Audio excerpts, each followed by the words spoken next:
طبعا الجيش الفاجر، الجيش اللي هو عايز يبيد شعبه، النظام الحاكم اللي عايز يدمر كل شيء جميل في سوريا. احنا النهارده ما احناش مرعبين ولا احنا اي حاجه، احنا بشر، احنا بني ادمين. اللي بيحصل ده لا يمت للبشريه بصله. انا بتبرأ من البشريه جمعاء اللي بتسمح ان يحصل كده في شعب اعزل. البشريه دي اقترح على كل البشر ان هم يلقوا بانفسهم في البحار والمحيطات، يولعوا في نفسهم احسن. اللي بيحصل ده لا ماليش علاقه بالسياسه يا لطيف. سعادة المستشار، يعني المستشار محجوب، يعني أنت بالفعل متأثر بما جرى، حدثنا ما الذي جرى بالفعل؟ هل تعرضت للهجوم ومن الذي استخدم؟ اللي جرى إبادة جماعية. اللي بيحصل يا أخي والله لا صياغة كلام ولا صياغة حديث.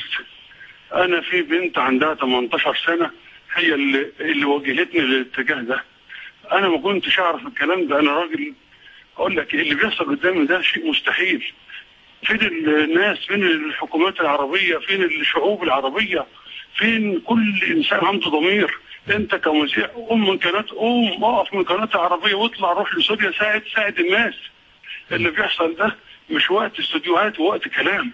طيب اللي بيحصل فوق تصور البشر. طيب أنت فقط لو سمحت اخرج وخد الناس كلها واتجه هناك، الناس بتموت والأطفال والنساء. طيب بما أنك أنت موجود في أرض الواقع، انقل لنا مشاهداتك، ماذا شاهدت مستشار محجوب؟ اللي بيحصل انتقام من نظام بينتقم من شعبه، وكل واحد بيطلع يدافع وبينكر. اعرف ان هو بيدافع بينكر غصب عنه.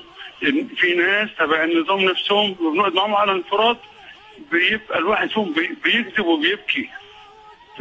وبيبكي، على الاهوال، لكن قدام الناس التانيين بيخاف.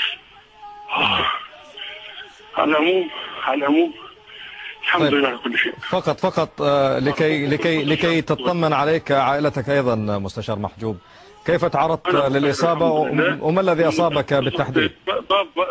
باب عمرو بيعرض لقصف بالمدافع الثقيلة، ومدينة حمص بتتعرض للقصف بالمدافع الثقيلة. الوفد الجماعي بتاع المراقبين اما بيتحرك في المكان بيبطلوا ضرب لحد ما الوفد يعدي، وبعد كده ينظموا الحركة. لما الوفد يمر يضربوا، لما الوفد كذا، يعني شغل يهود محترمين. اللي بيحصل في سوريا بيثبت ان اليهود محترمين. طيب عفوا مستشار محجوب، فقط للتوضيح، أنت الآن تتواجد في دمشق، لا تخاف على سلامتك؟ يبدو بأن الاتصال مع